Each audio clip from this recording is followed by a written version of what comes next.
आज हम इस विशेष कार्यक्रम में आपको एक ऐसे स्थान पर लेकर आए हैं जो धर्म के साथ आयुर्वेद और परंपराओं का निर्वहन बहुत लंबे समय से करता आ रहा है। यहाँ जितने भी संत महात्मा आते हैं कि सभी सुखी हों, सभी निरोगी हों, सभी का कल्याण हो, इसी भावना को लेकर यहाँ काम करते रहे हैं।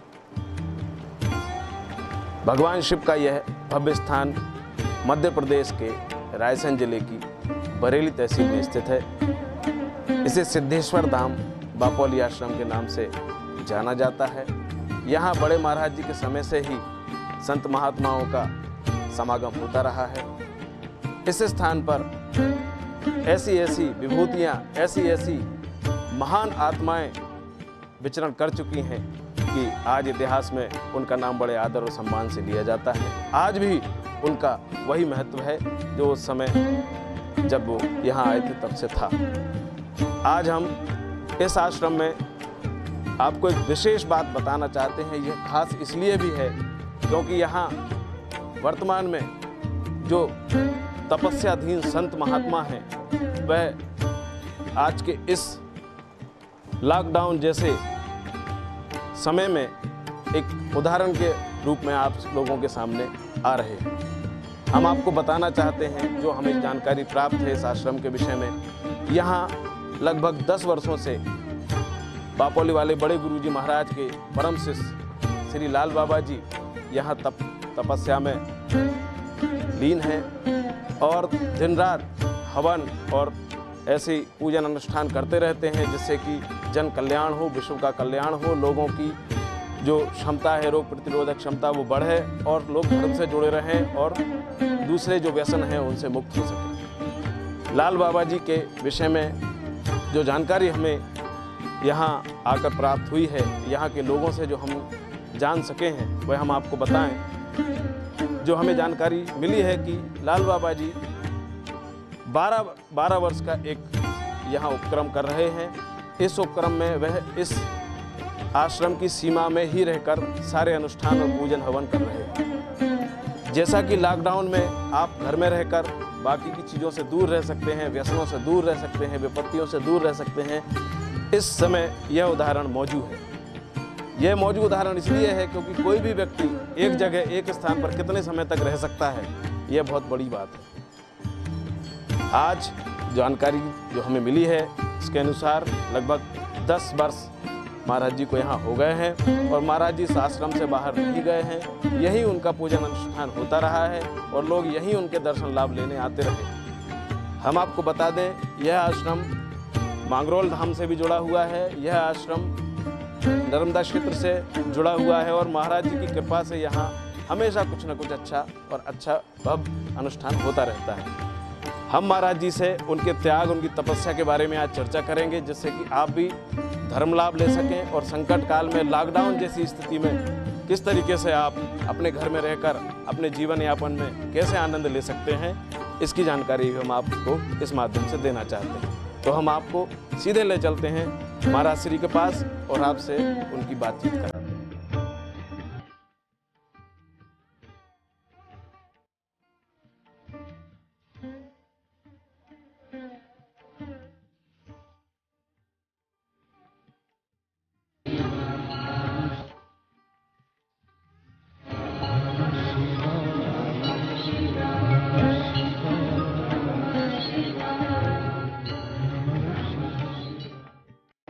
हम श्री लाल बाबा जी के साथ हैं और अब हम आपको उन सब बातों से अवगत कराना चाहते हैं जो बाबा जी की विशेषताएं हैं और जिसकी वजह से आज हम ऐसे समय में, संकट के समय में, हम हर विपत्ति से लड़ने के लिए तैयार हो सकते हैं। हम महाराज श्री से जानना चाहेंगे कि वह क्या क्या धर्म कांड और ऐसे कैसे अनुष्ठान हो सकते हैं या जो भी हमारे घर में, हमारी परंपराओं में जो चीज़ें हैं जिनका उपयोग करके हम इस संकट काल से निपट सकते हैं। हम महाराज जी से जानना चाहेंगे कि वह क्या क्या उपाय हो सकते हैं।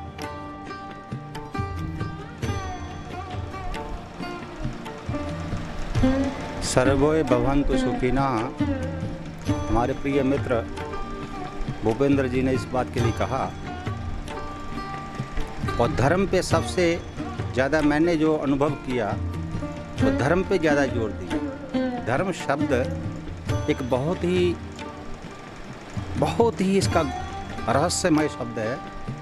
अगर इसकी व्युत्पत्ति की जाए व्याकरण के माध्यम से तो धर्मम ध्रियते धार्यते पाल्यते इति धर्मः। जिस धर्म को हम धारण किया जाता है, जिस धर्म का हमें पालन किया जाता है, जिस धर्म पर हमें चलना चाहिए, उसी को तो धर्म कहते हैं। आज जो हमारे भारत में जो परिस्थितियाँ बनी हुई हैं, सबसे इसका मूल कारण है कि हम धर्म से च्युत होते जा रहे हैं। जैसे गौ माता की सेवा, माता पिता की सेवा, भाई बहन का प्यार, इनसे सबसे हम लोग च्युत होते जा रहे हैं। हमारा भारत धर्म प्रधान देश है, धर्म प्रमाण देश है। पूरे विश्व में हमारा भारत वर्ष जो है ये धर्म गुरु की दृष्टि से देखा जाता है। आज भी पूरे विश्व में धर्म प्रधान देश हमारा भारत ही है। जैसे हमारे श्रीमद् भागवत में भी लिखा है, अहो अमीशाम किमकारी शोभनम। इस भारत में तो देवता गण भी जन्म लेने हेतु ललाजित रहते हैं। हम लोगों ने भी पता नहीं कौन से ऐसे पुण्य कर्म किए थे, तो इस भारत भूमि में, इस धर्म भूमि में, इस शरीर की हमें प्राप्ति हुई। जब देवता गण लालाजित रहते हैं ऐसी भूमि पे जन्म लेने हेतु, तो इसकी कोई ना कोई तो विशेषताएं हैं, क्योंकि ये धर्म प्रधान देश है और धर्म प्रमाण देश है। मनुष्यों की तो हम बात ही क्या करें। इस भारत के पक्षियों में भी इतना धर्म होता था, वो भी अपने धर्म की राह पर ही चलते थे। जैसे हमारे एक दृष्टांत आता है, एक गीद पक्षी था। वो गीद पक्षी जो था वो एक पीपल के वृक्ष पे रहता था और उसी के फल खाता था, उसी पे सब कुछ रहता था, उसी पे अपना जीवन निर्वाह करता था।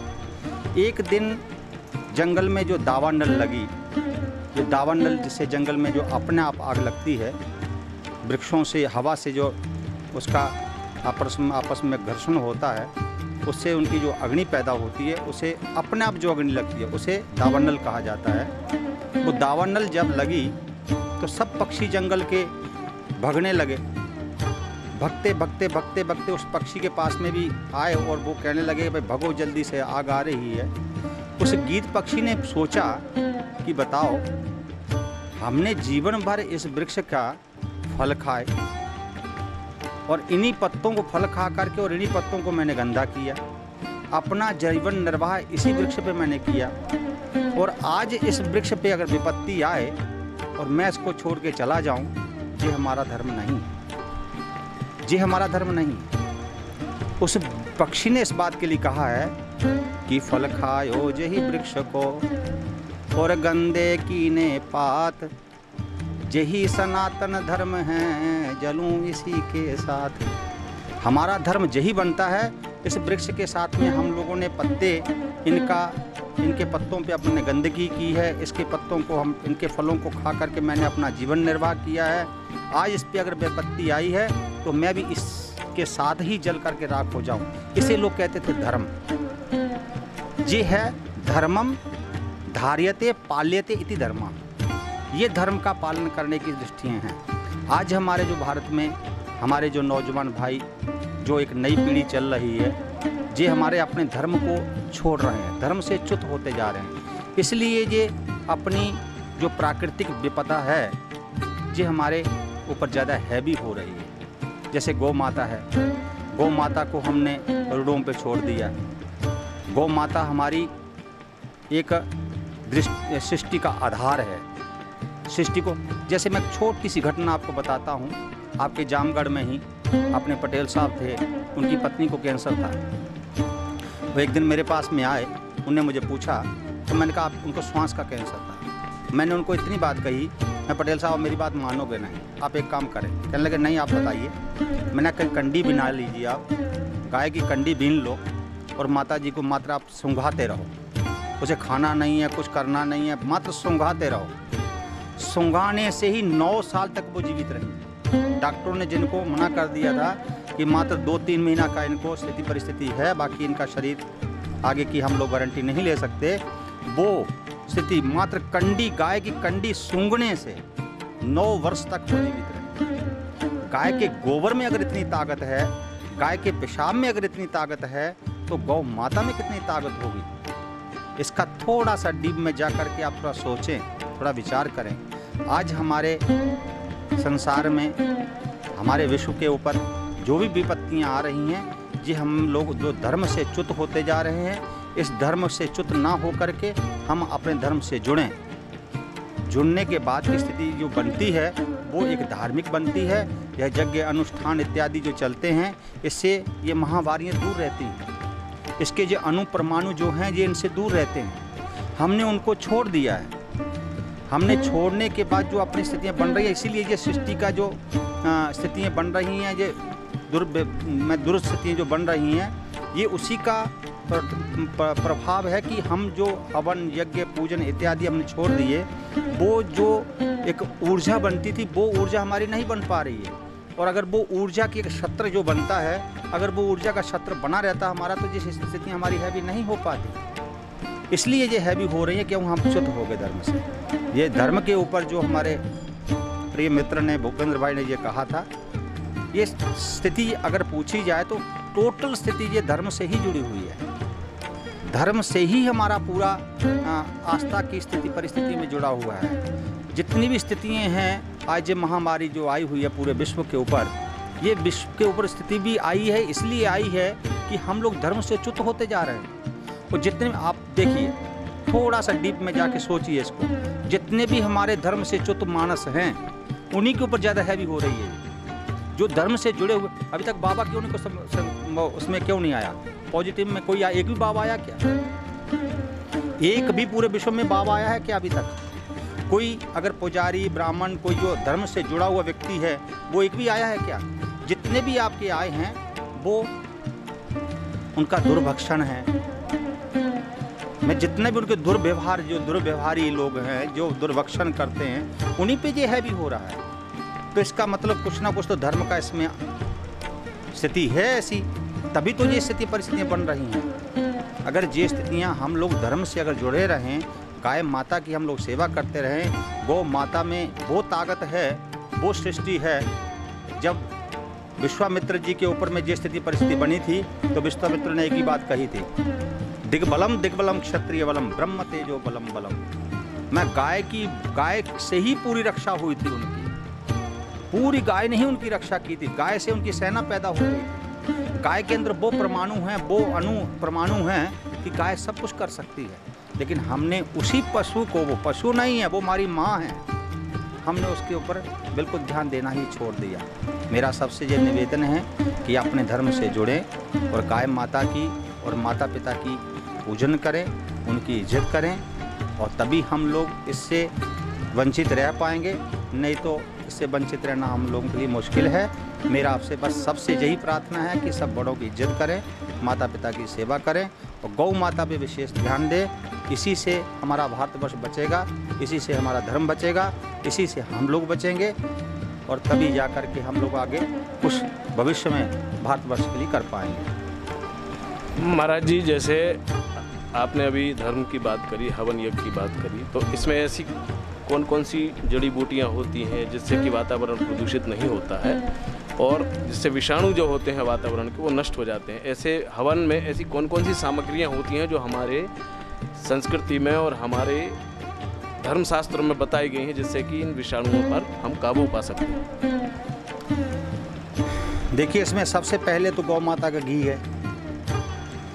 गौ माता के घी में आपने देखा होगा, आपने पढ़ा होगा, आपने सब कुछ किया है। गौ माता के घी से हवन करने से जो उसकी ऊर्जा पैदा होती है, जो उसके अणु परमाणु धुआं के द्वारा जाते हैं, वो जहाँ जहाँ उसका अणु परमाणु धुआं जाता है, वहाँ तक हमने जो अनुभव किया है, वहाँ तक तो कोई भी किसी भी स्थिति परिस्थिति में, चाहे वो महामारी नहीं, महामारी का बाप आ जाए, तो भी वहाँ कुछ नहीं बिगाड़ सकता। एक तो ये घी में ये शक्ति है, ये गाय माता का घी सबसे बड़ा है। दूसरा, तिल के अंदर, तिल तो वैसे भी देवताओं को प्रिय है और देवतुल्य है तिल। फिर जौ हैं, जौ भी जो है देव अन्न कहा जाता है उसको। फिर उसके अंदर सर्वौषधि डलती है। सर्वौषधि तो आप जानते ही होंगे कि वो सबके लिए ही स्थिति परिस्थिति में आती है, सब चीज़ों में काम आती है। सर्वौषधि, उसका नाम ही सर्वौषधि है। और उसके अंदर जो चावल हैं, चावल तो देवताओं को इसलिए डाले जाते हैं कि देवताओं की प्रसन्नता के लिए वो चावल का इसमें जो परिवेश होता है।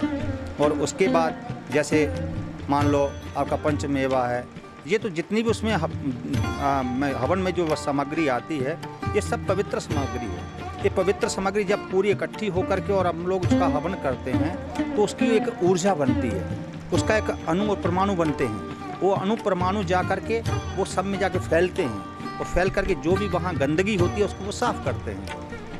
ये सब देवतुल्य वस्तुएं हैं। वो देवतुल्य वस्तुओं को ही उनमें एक संग्रह करके और उसको इकट्ठा करके उससे हवन किया जाता है। और सबसे बड़ा फिर स्थिति पर उसको अभिमंत्रित किया जाता है। अभिमंत्र करके उसको फिर अपन लोग आहुति देते हैं। वो डायरेक्ट जो अग्नि के मुख में आहुति जाती है, वो अग्नि के मुख में जो आहुति जाती है तो जितनी भी आपकी आपके जो मान लिया जाए कि अपने दूषित प्रभाव वाली स्थिति हैं वो अग्नि देवता के मुंह में जाकर सब भस्म हो जाते हैं। वहाँ से ऊर्जा पैदा होती है, वो ऊर्जा सब काम करती है, वो आभा बनती है, वो आभा ही पूरा काम करती है।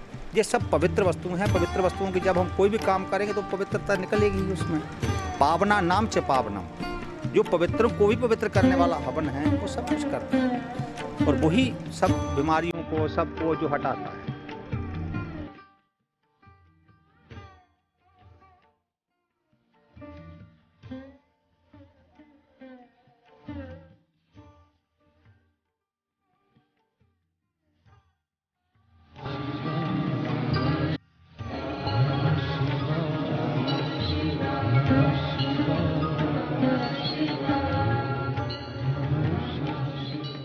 तो इसमें हम आपसे जानना चाहेंगे कि गौ सेवा से जो और उपलब्धियां हम प्राप्त कर सकते हैं हमारे स्वास्थ्य के लिए और हमारे समाज के लिए, उसके बारे में कुछ बताएं।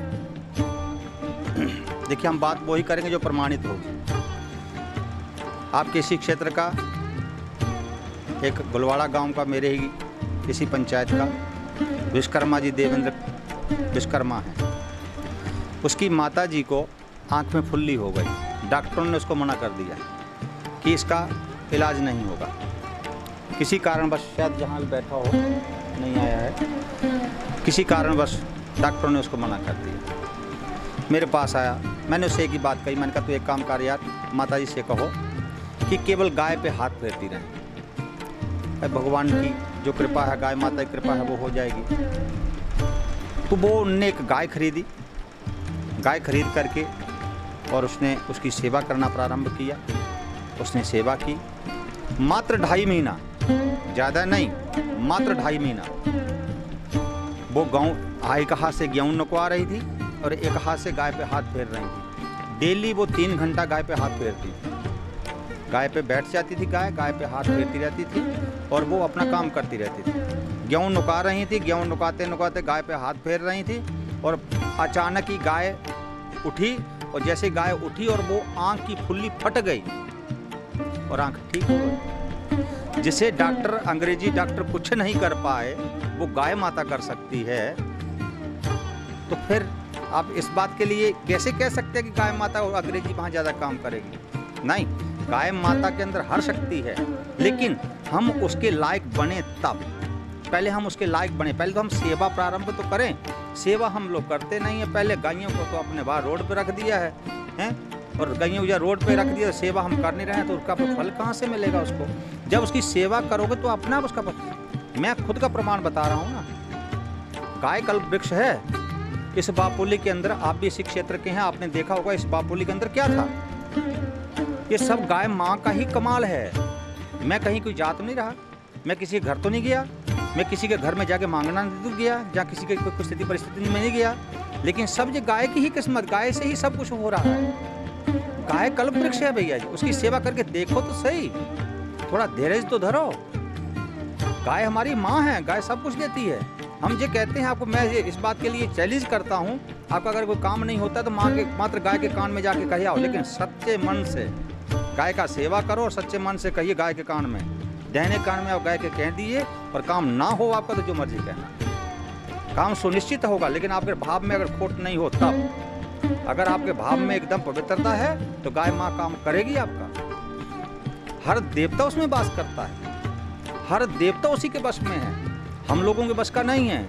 माँ के बस में है, गाय माँ के बस में है देवता। उनके शरीर में, उनके रोमा रोमा में पूरे देवता जो हैं विराजित रहते हैं। गाय को इसलिए विश्व मात्र कहा गया, विश्व मात्रा कहा गया है गाय को। गाय तो हमारी माँ है, गाय से सब कुछ हो सकता है। ये तो मैं प्रमाणित बताया हूँ, ये प्रमाणित, मैं जो आपको इसी क्षेत्र का ये प्रमाण है आपके लिए।